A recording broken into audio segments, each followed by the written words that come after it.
Okay, so hello everybody in my Zoom room. Woo, there's people in my Zoom room. It's so exciting.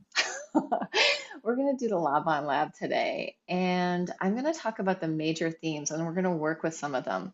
So we just came from, some of us were in a somatic dive dealing with connecting the circuits of ourself. So the major theme that I want to talk about, there's actually four major themes in Laban, and one is inner outer. That's the one we're going to work with today. But I'll tell you what they all are. Inner outer is one of the major themes. Exertion recuperation is another major theme. Stability mobility is another major theme. And the final theme is function versus expression. So all of these are kind of spectrums of dealing with one edge to another, from inner to outer, from exertion to recuperation, from function to expression. It's a kind of a weird one for me, but there's a fifth theme that for me is really important, and it's part of the sort of philosophy of the Laban work, but it's not named as a major theme, and that is individual versus group, and finding this balance where there's both things are considered. So in America, we're very rugged individualism, all about me. And in like some Asian cultures, it's very much about the group. Other cultures have different relationships with individuality and groupness. So somewhere in the middle, there's a healthy balance where there's an honoring of both of those things, like both things matter. But today, let's start with inner outer, and we'll start in like a shape flow inner outer, so that it can be. We're going to ping back and forth between these things, and I'm actually going to be on the floor. Um, and this can be very improvisational, and all the stuff that we're doing, you could do big, you could do small, you could be in any position that feels good to you. So I'm just going to start on my floor. And actually, as I'm here, I'm going to just start in the outer. So in the dive that we just did, if you want to watch it, it's from the same day as today. It's on YouTube, but we did all this really deep inner work. So I'm ready to be outer a little bit. So I'm going to open up my vision and check out the space that I'm in. And I'm also going to feel the space that I'm in. Like, how does it feel underneath me? How does it feel above me? What's the air like? What's the energy in the room? I was saying to the room before I started the live stream that it's kind of like a little hot box in here because the sun is on this side of the house, kind of coming in. So it's very warm in here. So I'm just relating to this outerness as I'm moving my body, feeling. But I would say that for me, the big part of the outer right now is my awareness. It's mostly outer, checking out the space, also thinking about you guys, seeing what's around me. And when I'm at the surface of my body, feeling what's outside of me, I can sort of be balancing my inner and outer, but I can feel the clothes on my skin, the air on my skin. I can feel the carpet under my feet. So that's kind of like the immediate outer that's in this part of my world, this room that I'm in. I'm in awareness of the room. But I could take my outer awareness and make it bigger, right? I could get more global with my outer awareness. I could look outside and see what's outside.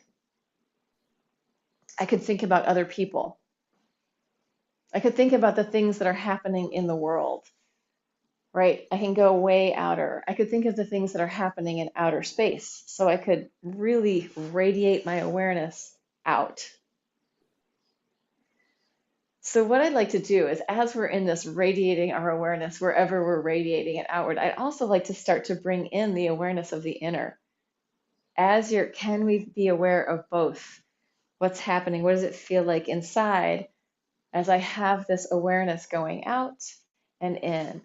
In the last video that I just did, we did core distal, so center to periphery. So now we're just imagining that our periphery goes way beyond ourselves. Like if we're a point in space, we can radiate our energy way out there with our awareness, with our heartbeat, with our electromagnetic field. So feeling into ourselves in, and also maybe it's too much outer. Maybe you're like, screw this outer stuff. I need to go inner. That's fine. So let's just let ourselves play with awareness, moving between inner and outer. And I am going to, I think I'm still sharing sound. Yes, I am. So I am going to give us some music just to play. You can come deeply in here if you want to, or you can go way out. This is Michelle Aiello from Dust Bowls. The song is called Oklahoma / the Blue Stetson 3.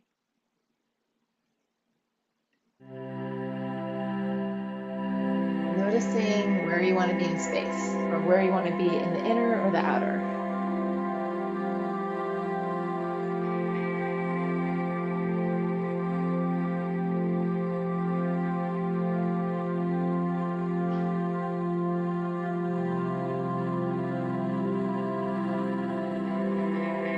Or you could watch me and see, and I'm not saying this for the people in the room, do your own thing, but if you're just not in TV land, you could look at me and say, is she inner or is she outer? Right? Can I be inner? Can I be inner when my eyes are looking around? And can I be outer when my eyes are closed?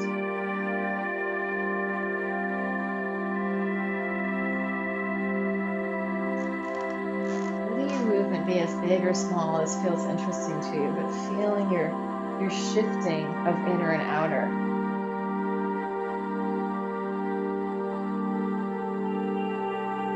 And the ways that I'm naming it are just some ways to name inner and outer. There are many different ways to work with it. I'm just naming some.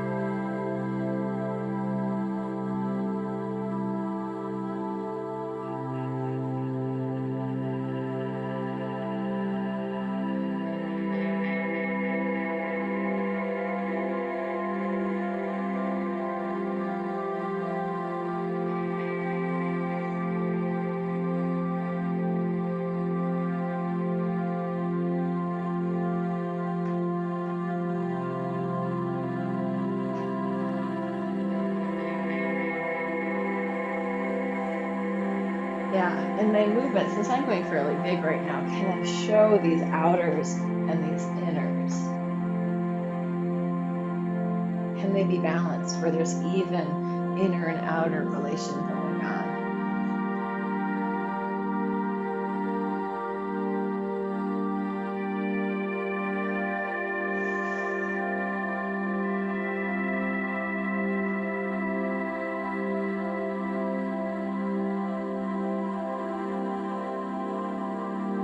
Also ask, like, what is my inner attitude? What is my outer attitude?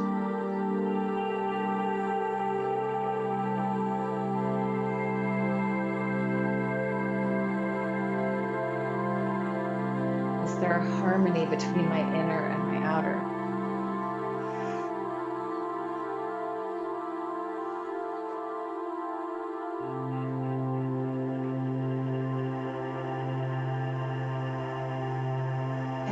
Just going to add in this idea of exertion recuperation with inner and outer.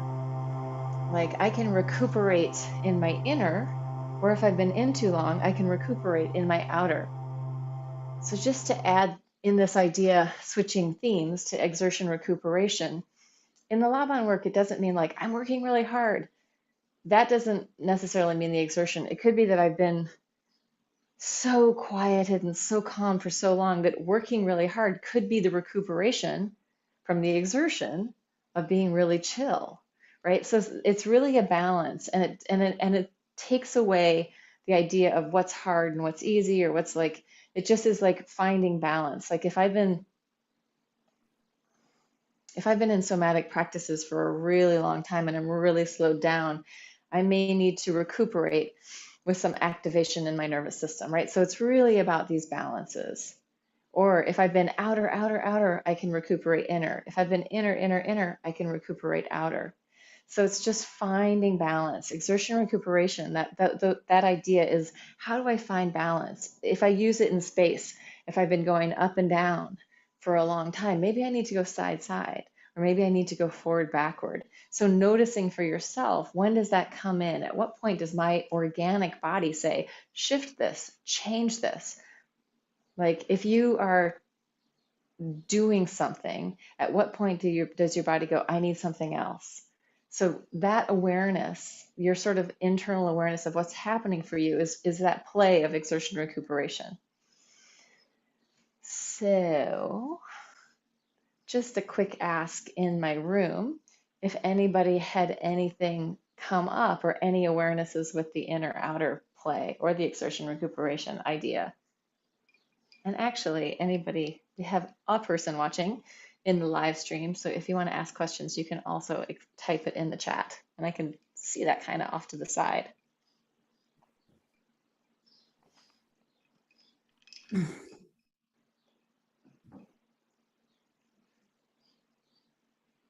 Just realized I was muted.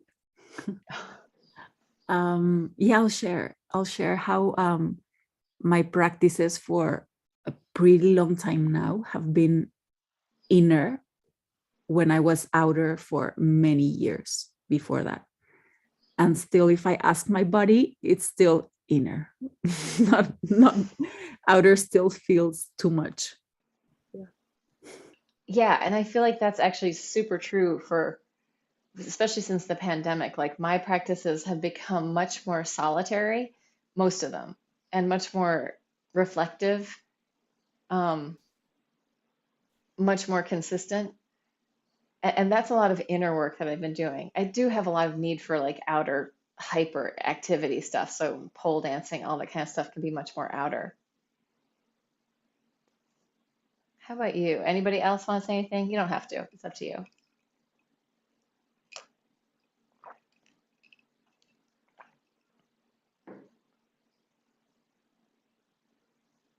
Okay.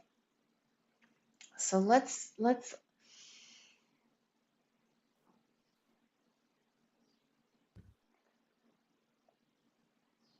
talk about mobility and stability because this is another one. So even with walking, as I'm walking, like there's a lot of mobility in walking, but there's also like in order to balance, some parts of my body are kind of stabilizing, right? Are they? Is there mobility? Is it just pure mobility? They're stabilizing in a way of not going out to the side. So if I didn't have the stability of my IT band, my inner outer thighs, this contralateral pattern, so this pattern is a pattern that stabilizes my mobility in a way. So if I was going like this, my walking would be a lot harder, right? So I'm cutting out one thing to be able to just walk. So that's one way of looking at mobility and stability. If we look like in a really like gym type way, like here I am, my hands are on the floor, they're very stable. My knees are on the floor, they're very stable. I can mobilize my whole self over my body, but my hands are still right there on the ground, stabilizing. And in this, I'm going to name some more Laban stuff. I could do a push-pull pattern, an upper versus lower pattern. I could do a right side versus left pattern, a homolateral pattern, or I could travel with a contralateral pattern. As I travel, I have a mobilizing side, diagonal and a stabilizing diagonal. So the stable one is on the floor. Then I can move and pick up this other one, right? Here's my stability, there's my mobility. So this is again a spectrum that we could also talk about within our lives. Like some people have very, very stable lives, right? There's not a lot that changes. It's the same thing all the time. When we have too much stability, there's very little change. When we have too much mobility, things might not get completed because we keep shifting. We keep going from one thing to another, like, oh, gotta change, gotta change, gotta change. Maybe, maybe not. Maybe we finish one project and go to the next project. So there's like different ways of being in our life, playing with that balance of mobility and stability. And people have different needs at different times in their life with stability or mobility. Right? If we're overstabilized in our body, there tends to be a fair amount of tension, right? We're holding it together. And it could be the same in our life, like our control. We need to control a lot of things. We need to keep it this way, right? So just being aware of like, if things are overstabilized, maybe not so much flow. And I'm just saying maybe. None of these are definitely true. And it could also just be in your body. Like if we think about a body that's really stable, not a lot of movement. Now, if I start to put some flow into it, I still have stability here. I'm still on the ground. I'm not going anywhere, but I have all this mobility happening inside. So just playing with that, like how do you find what parts of your body are stabilizing if you're on the floor, and what parts of your body are mobilizing?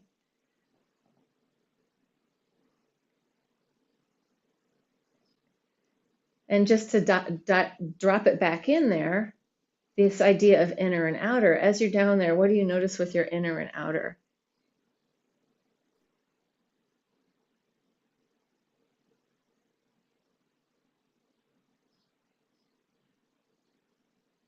What do you notice with your own body's need for exertion recuperation? Right? I can recuperate with these slow moments where I really just slow down.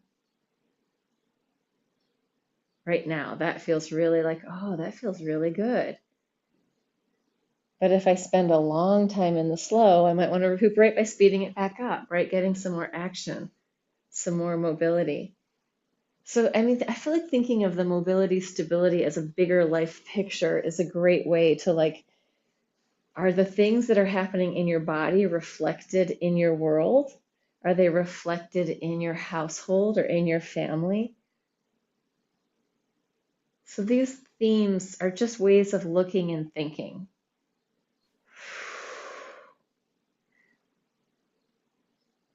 And all of this also is just talk, right? We're just talking and thinking about ideas. This isn't actually, it's just a map and some expression, some ideas, but it's not the actual thing. Like it's not your body doing the movement. It's just words. So don't get stuck with them, is what I'm trying to say. Sometimes people start to study Laban or one of the systems like Laban, and they're like, but this means this and this means that. Just remember, they're just words. All of this is just words, right? That's a way to find some mobility around the stability of language, right? If we think the words mean different things, it's not very stable. But if we can come to some agreement, we can find stability of meaning in language as I get more and more out there in the outer.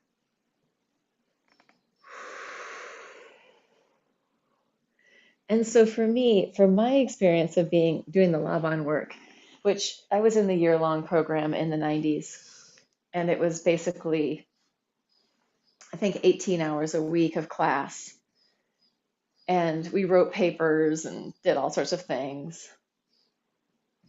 But it's really a whole philosophy and a whole way of being. Like so many things are examined and explored that it can shift your experience because we're working with movement, right? If I have lived a very stable, solid life in a certain way, and then I start to shift my movement in different patterns, it's going to require a lot of adjustment for my mind, right? And this is one reason why people live fairly rigid lives. When we control it, when we know what's going to happen, there's less uncertainty, right? But now I feel like we're living in a time where there's so much uncertainty that we want to be able to kind of adjust to that. So when we give ourselves these different options of how, like, oh, what, or even just thinking about exertion recuperation, like we could say some self-care is recuperation. If I dance a lot, I need to take hot baths. That is a recuperation for me. If I spend a lot of time inside, I need to go outside. That's a recuperation. Going into the garden can be a recuperation. Hanging out with friends, drinking wine. It could be a recuperation for being too much in your own world, working too hard. Really, so just looking at those spectrum of those continuums.